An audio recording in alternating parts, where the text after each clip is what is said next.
On this day in history, February 11, 1990, South Africa and the world witnessed a moment of triumph. After 27 long years behind bars, Nelson Mandela finally walked free. His crime? Fighting against apartheid, a brutal system of racial segregation that kept millions oppressed.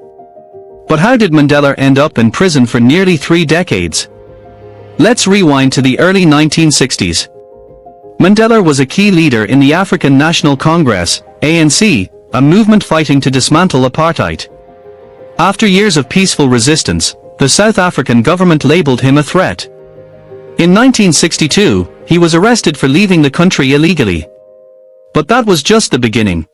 In 1964, Mandela and his comrades faced the infamous Rivonia trial. The charge conspiring to overthrow the government. The sentence? Life in prison.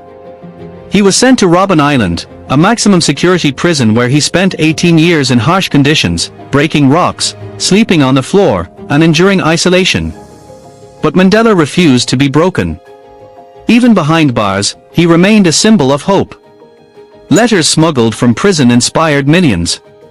The global call for his release grew louder, and by the late 1980s, the world was watching South Africa closely. By 1990, the South African government, under President F.W. de Klerk, could no longer ignore the pressure. The moment finally came. On February 11th, Mandela walked out of Victor Verster prison, raising his fist in the air, a symbol of victory and resilience. But Mandela's journey was far from over. Just 4 years later, in 1994, he became South Africa's first black president in the country's first democratic elections. His leadership helped heal a nation torn by racism and division. Nelson Mandela's story is one of courage, sacrifice, and the power of forgiveness. He endured the unimaginable but never lost sight of his dream, a free and equal South Africa.